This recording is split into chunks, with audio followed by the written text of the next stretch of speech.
근데 일단은 내일입니다. 내일 이제 그 한글날에 또 한 번 이제 그 보수층을 지지하시는 분들이 광화문에 상당히 많이 모이실 거라고 지금 예상이 되고 있고 근데 날씨 많이 춥다고 지금 조금 걱정스럽긴 합니다. 그리고 낮에 하잖아요. 그래서 광화문 집회는 예. 서초동 집회는 밤에 하고. 아니 근데 그 이번 주 주말에 광화문 집회는 또 안 한다면서요. 원래 하기로 했었다가 이번 내일 하니까. 내일이죠. 내일 그러니까 내일. 이번 주말에 주말 광화문 집회는- 집회가 없어졌다고 주말요? 그러더라고요. 자유한국당이 예정하고 있다가 네. 근데 뭐 여론도 별로 안 좋고 그리고 집회 동원하는 게 힘들잖아요.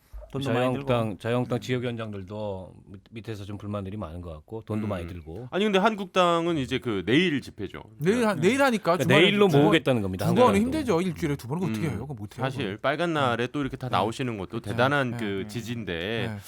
근데 사실 비용 때문에 얘기 지금 해주셨는데 요즘 돈이 많이 아쉽대요 한국당이. 야당이 그게 돼가지고. 일단은 뭐 무대 세우고 하는 게 돈 많이 든다는 건 뭐 누가 보더라도 알 수 그렇죠. 있는 건데 사실 이제 또 이게 매번 그러니까 좀 그 얘기가 나왔어요. 그러니까 또 알바비 뭐 또 이런 얘기가 좀 있었잖아요. 근데 그거는 지금 저 박은석 의장님 말씀하실 때 이제 말씀하셨듯이 말을 더듬어. 지금 그 알바비를 지원할 수 있는 세력이 없어요. 자유한국당 돈이 어디 있어요 지금? 그리고 아까 헌금합시다라고 예, 한다면서요. 헌금합시다. 예. 헌금을 걷어가는 상황인데 그렇죠. 무슨 알바비를 줘요 지금? 그래서 알바비를 준 걸 헌금으로 다시 돈이 걷어갔다 나올 지금 데가 이 얘기가 없어요. 나오고 있거든요. 그러니까 뭐 자유한국당 동원하는데 예. 물론 정당 행사니까 지역위원장한테 좀 당원 좀 보내라는 건 있을 수는 있어요. 하지만 조직적으로 동원하는 건 지금 자유한국당과 보수 세력의 힘을 봤을 때는 예, 쉽지 않다. 그거 쉽지 않은 거예요. 그리고 음. 이게 보시면 서초동 그러니까 항상 이제 보면은 저 민주당 쪽 집회는 그게 부러워. 딱 맞춰가지고 예. 우연인지 필연인지 모르겠어요. 저는 집회 안 음. 가봤으니까 조국수 하면서 그냥 박자도 딱딱 맞고 플래카드 딱 맞거든요. 뭔가 이렇게 많이 해본 분들의 티가 나죠. 프로예요. 예. 예? 근데 광화문 아마추어야. 하다못해 신문 기사 보니까 그 얘기 주셨대요. 저기 이재호 전 의원하고 네네네네네. 자유한국당하고 싸웠다는데 네네네. 이재호 의원 측에서 스피커 끄라고 그러는데 한국당에서 안 꺼가지고. 예. 그러니까 그 정도로 서로 그 시간 약속을 했는데 예. 서로 안 지켰다고 그 그러니까 얘기가 약간 또 있었어요. 아마추어틱해요. 예. 그 얘기는 뭐냐? 동원은 아니라는 거죠. 음. 동원했으면 더 잘하지. 아니 뭐 내일 보면 알아요. 얼마나 나오는지. 보면 아니, 아마 부분적으로 동원할 동원했겠죠. 뭐 그러니까 동원 안 지역에서 해. 올라오는 지역위원장 안 그거는 뭐 했겠습니까? 그렇다 공문도 치더라도. 내렸잖아요. 100명에서 400명까지 당협해서 하라고. 네네네. 근데 이제 모두가 동원된 인파냐 그건 아닌 거예요. 그건 물론이죠. 그러니까 동원해서 저렇게 모을 수가 없습니다. 자유한국당이 당협별로 400명씩 다 동원했다 그래도 네. 250개 전국의 모든 지역 당협에서 그래봐야 10만 명인데 그러네요. 전국에서 당협위원장들이 400명씩 동원할 능력들이 없어요. 음. 누구는 뭐 50명, 누구는 60명, 100명 하면 그나마 많이 왔다. 엄청 많아요. 이런 거기 때문에 이 자발적으로 이 상황에 대해서 좀 비판적인 생각을 가지고 나온 분들도 꽤 있고 아니 근데 그렇게 말씀하신 건 너무 한국당의 지금 그 결집 능력을 너무 낮게 보시는 거예요. 아니 실제 보수는 동원이 잘 안 돼요. 그래요. 왜냐하면 예. 박근혜 탄핵 이후로 거의 주말마다 집회가 있었습니다. 우리 공화당 같은 경우에는 아스팔트에서 태동한 정당이에요. 어떻게 보면 대한애국당 시절부터 해서. 근데 그래봐야 주말에 동원해봐야 10,000명이에요. 그게 지금까지의 그 집회 양상이었는데 지난 10월 3일 날 집회 인파는 그런 그 규모를 통상의 규모를 완전히 뛰어넘는 수준이었기 대단히 때문에 많은 분들이 모이셨어요. 그거는 이제 예. 동원만으로 그렇게 채우기는 어려웠다. 이건 우리가 인정을 해야 될 것 같고 저는 그 10월 3일 광화문 집회나 이 자유한국당의 이 장외투쟁에 대해서 좀 느끼는 문제의식은 일단 너무 그 증오와 예. 혐오가 난무하고 욕설이 난무하고 또 전광훈 목사처럼 이게 상식적으로 국민들이 수용하기 어려운 사람들이 그 전면에 서가지고 이 스피커가 되고 마이크가 되는 이런 모습을 보면 설사 그 중간층에 있는 분들이 이 조국 장관 사태에 열받아서 집회에 나왔다가도 그런 모습 한번 보고 들어가면은 이제 다시는 집회 안 나오죠.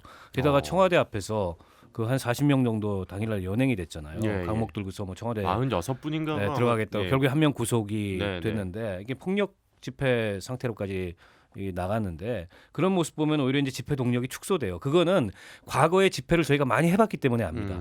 이게 2008년에 그 광우병 촛불 집회 때도 제가 그때 상황실장이었는데 초기에는 유모차 뭐 이런 그 아이들을 데리고 나오는 가족 단위 집회가 굉장히 많았어요. 근데 그때 이제 그 이 정부가 이제 공권력을 통해 가지고 그때 이제 이 명박산성 집회를 쌓고 집회를 했죠. 탄압하기 예. 시작하니까 이제 격렬해져요. 못 격렬해지면 그런 가족 단위 참여자들이나 자발적 나오죠. 아이 참여자들은 데리고 어떻게 나옵니까? 줄게 됩니다. 예. 그래서 저는 내일 집회는 굉장히 규모가 줄 거라고 봐요.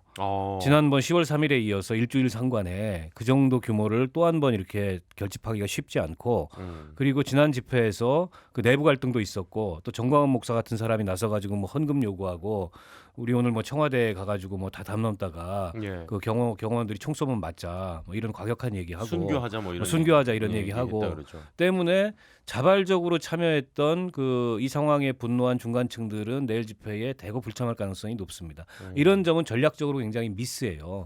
그래서 그런 사람들을 내세우지 말고 정말 그 합리적인 이 국민들이 보수. 공감할 수 예. 있는 그런 구호와 그런 행동과 또 집회하고 나면은 그 자리를 보면 알아요. 그 서초동에 집회하고 나면은 쓰레기 하나 없습니다. 네. 그 집회 훈련된 촛불 집회 때 여러 차례 훈련된 그 시민들이 그 주인 의식을 가지고 집회 끝나고 나면 자리 정리 다 하는 거예요. 근데 보수 집회 끝나고 나면 난장판이에요. 지금 청와대 앞에서 뭐 몇 박 며칠 농성한 분들이 있었잖아요. 그 문재인 대통령 퇴진하라고. 네. 민노총도 집회 끝나면 난장판이야. 거기서 막 술 먹고 막 싸움 나고 이런 게 사실은 그 어떻게 보면은 그 집회 문화랄까요? 그런 게 이제 아까 이제 뭐 훈련이 덜 돼 훈련이 프로 아마추어 차이라 그랬는데 그런 거죠. 덜 선진화된 거죠. 그런 점은 좀 꼭 지적을 하고 싶어요. 제가 보기에는 내일 아마 한국당이 집회를 안 하기로 한 이유도 이런 부분도 있는 것 같아요. 단순히 비용 문제라든지 동원 문제도 있지만 폭력 문제, 지금 뭐 문화재를 어떻게 했다든지 별 안 좋은 얘기들이 많이 들거든요. 이러면서 사실은 동원 뭐 공무 문제도 있었지만 사실은 뭐 꼭 동원이 아니더라도 그냥 참가해라 이렇게 할 수 예. 있는데 왜냐면 처음에 이 3일 끝나고 나서 4일 날부터 반응이 엄청 폭발적이었어요. 뭐 300만이다, 뭐 2천만이다, 막 이러면서 진짜 많이 굉장히 오셨어요. 업됐었는데 네. 갑자기 안 간다 그랬잖아요. 사실은 그러니까 공문 보내고 뭐 동원 안 하고 참가합시다. 이게 말은 할 수 있거든요. 근데 안 간다는 거는 그런 부정적인 어떤 여론들도 저는 많이 감안을 한 것 같아요. 이게 이제 앞서 이제 박원석 의장께서 말씀하신 그 얘기를 이제 받아서 말씀드리면 이쪽이 이제 보수 세력의 고민이 있는 거예요. 속된 말로 광화문 집회 지난 10월 3일 나오는 거랑 서초동 집회 아무도 수를 세보진 않았지만 예. 제가 봤을 때는 광화문 집회가 더 많았던 것 같아요. 저는 왜냐하면 그렇게 길이 넓으니까 그렇게 보실 수 기본적으로 있어요. 더 예, 많아요. 그렇게 보실 수 있어요. 더 많습니다. 예. 그건 맞아요. 근데 그러면 광화문 집회, 서초동 집회 있는 사람 다 한 곳에 모아놓고 자 국회의원 선거 투표입니다. 어디가 제일 당하게 해요? 더불어민주당. 서초동 집회 몰표 일단. 예. 예? 예. 광화문 집회 자유한국당 몰표인가요? 아닐 수 있죠. 아닐 수 있죠가 아니라 아니죠. 지금 네, 네. 상으로 봤을 때 그게 보수 세력 고민. 정광훈 목사, 자유한국당 이 점 다 결이 달라요. 다 결이 너무 다릅니다. 그러면 그 다른 결들을 한 그릇에 담을 수 있느냐? 쉽지 않죠. 왜?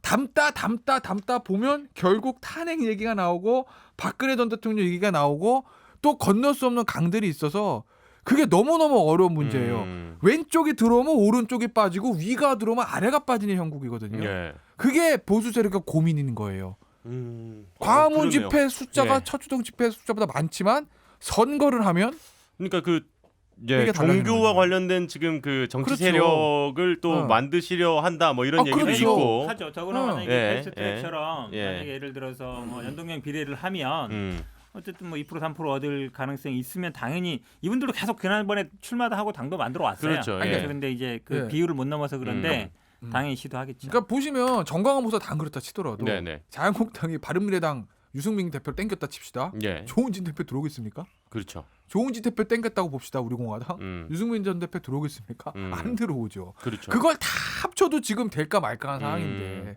그러니까 아니, 사실 어떻게 보면 그래서 지금 이제 그러니까 말씀하셨던 네. 그러니까 한 분만 지금 움직이시면 사실 좀 해결이 나는 부분 아닙니까? 누구 말씀하시는 건가요?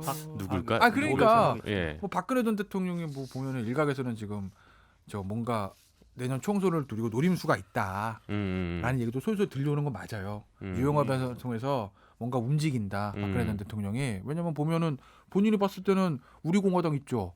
대구에 가면 지금 어쨌든 대구 민심은 문재인 정부에 대해서 안 좋을 수가 없거든요 지금. 지금 아마 네. 모르긴 몰라도 김부겸 장관도 출마한다고 지난번처럼 당선된다는 보장 못할 걸요. 지금 상황이라면. 예. 예? 그러니까 그런 상황이라면 그리고 저 어쨌든 주말마다 태극기 집회 있죠. 그걸 보면 한번 다시 한번 해볼까라는 생각 할 수도 있는 거죠. 그럼 만약에 박근혜 전 대통령이 유영한 변호사를 통해서 움직인다고 치면 청와대에서 이거 체크 못할까요? 아 당연히 하겠죠. 당연히 하죠. 그럼 네. 어떡할 거예요? 대통령이라면? 연말에 제가 항상 나오잖아요. 지금 뭐 확정이 안 돼서 성탄 특사는 안 되겠지만 형 집행 정치 형태로 해서라도 박 전 대통령이 저는 총선 전에 밖에 나올 확률이 99.99%로 봅니다. 거기다가 지금 아픈데 제가 알기로 되게 아픈 건 맞대요. 네? 그래요. 예. 그러니까 99 99견이라던데. 아니요 아니래요. 아니, 그건 아니에요. 제가 듣는 아니 거는 근데 사실상 지금 그러니까- 밖에 나오는 거랑 마찬가지예요. 아니, 병원에 그러니까- 계시잖아요. 병원에. 지금 좀 다르고 가톨릭대 병원에 그렇죠. 나와 있죠. 그렇다고 네. 보면 어떻게 보면은 지금 사실 문재인 대통령이 지금 일방적으로 좀 조국 장관 이 사태에 있어서 예전에 저는 김대중 대통령이랑 노무현 대통령이었으면 뺐을 거라고 좀 보거든요. 근데 안 그런 이유는 뭘까요?